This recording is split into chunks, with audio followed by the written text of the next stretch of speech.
Hey, we all know it gets cold, and sometimes it gets really cold in Colorado.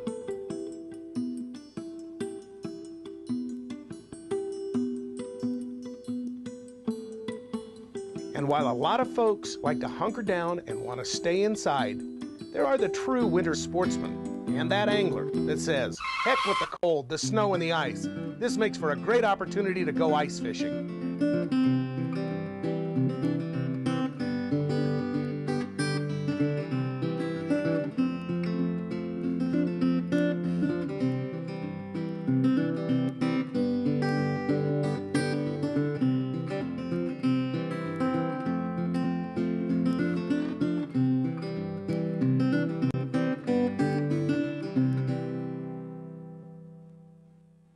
Hello everybody, Andy Lightbody, Rocky Mountain Television, Outdoor Adventures.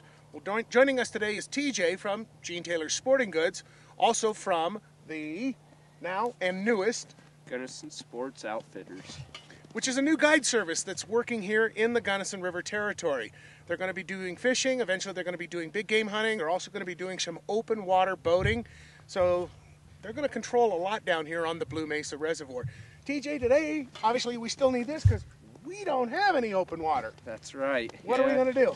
Well, we're going to probably poke a few holes through the ice and see what depth we're at, and put down the fish finder and see if we're graphing any fish, and kind of go from there and see if we can't find something and drop a few jigs down there with some mealworms and hopefully hook into some fish. What could we expect to catch today? Oh, well, there's browns, rainbows, there's perch. Some guys have been catching perch over here, and who knows, we might even get into an ice laker. So far, the biggest one I've heard of caught this year, this ice fishing season, has been over here. It was 41 inches. Now we're down here on the kind of the tip of the Iola boat ramp in the Iola Basin. She caught that. It was a lady, wasn't it? No, it was actually a man. I guess he was out here all by himself fishing on the day of the tournament, and he actually wasn't entered in the tournament, and he caught it on 8 Did he want to commit suicide after that? I think he was probably pretty upset from what I heard. He was out fishing deeper water. That's where you normally find the big lakers, isn't it, this time of the year? Out there 40 to 60 foot is really good. Earlier in the season, later in the season, it seems like the lake trout like to move in a little bit, maybe to 40 to 25 foot. Basically because it's getting warmer out, and it's getting warmer shallow, and they're starting to think about spawning. They're thinking about it once this ice Which, of comes course, off. we were told originally by the Division of Wildlife they would never do in the Blue Mesa Reservoir. Right. Yeah. Okay. Good. What are we going to be fishing today? How deep? I'm guessing it's probably going to be about 20 foot here. Okay. 25 foot, which is prime spot for rainbows, browns, your perch. Maybe that laker who wants to come up into the shallows a little bit. That's right, chasing the perch around. That's definitely changed the patterns of the lake trout with all the perch in this lake now. If we could get lucky and hook into a good one. What are we going to be fishing with? You were talking about a jig. What kind of jigs do you guys normally use for your guiding service? Well, we like to use marabou jigs, also known as fry bugs. Those are those feathered ones, right? Yep, okay. Yep, exactly. They're just a jig head, a lead head with marabou on them.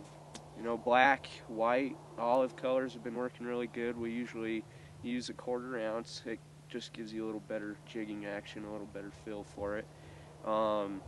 We also like to use little glow jigs like rat finkies, ratsos, anywhere from an actual glow color to a chartreuse glow color to a red glow color. It all kind of depends on the day. Even sometimes little black jigs work really well. Now, you don't just fish the jig, you tip it off with a mealworm. With a mealworm? Or a waxworm. And also some people use earthworms, salmon eggs. That's just another kind of experimental thing. What about sucker meat? Sucker meats, not for the rainbows and browns so much, definitely for the lake trout. We'd be using like tube jigs, glow, white, black, chartreuse. Browns work really well, and you just put a little chunk on your tube jig and drop it down there right on the bottom, and I like to bounce it off the bottom and kind of get some dirt excuse me, mixed is up. that little tap thing? You know, kind Yep. of, yeah, okay, Yep. yeah. Andy is famous for that. Trust me, the little tap thing to kind of get the scent in the water and get a little movement so that they can see what's going on. That's right. Yeah, I kind of cause a ruckus down there and get their attention, and then I bring it up about a foot off the bottom, and then usually I have pretty good success doing that.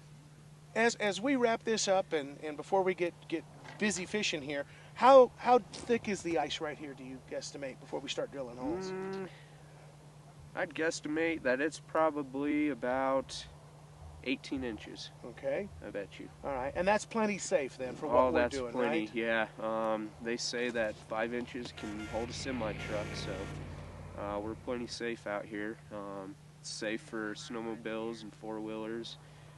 We can't bring vehicles out on the Blue Mesa, but snowmobiles, four-wheelers, they do the job, definitely. Okay. They get you around.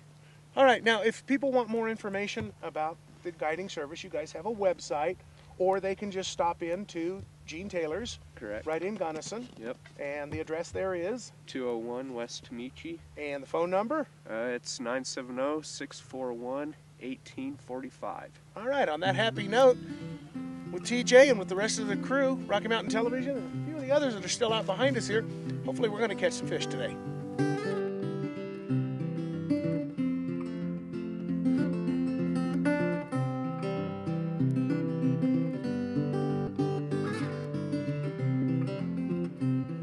TJ, who's one of the great guides from the Gunnison Sports Outfitters Group, including High Mountain Drifters Guide Service, our licensed guided fishing service on the Blue Mesa Reservoir here in central Colorado, which, by the way, happens to be the largest lake in the state.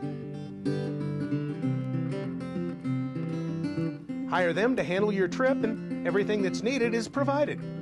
Gear, tackle, power augers, huts, bait, and lots of good ice fishing advice. Once the holes are cut and scooped ice-free, it's time to rig up and start fishing. Drop down near the bottom, the bait is jigged and bounced up and down. And yes, for those of you that remember our last ice fishing show, that is that thing called the tap-tap thing.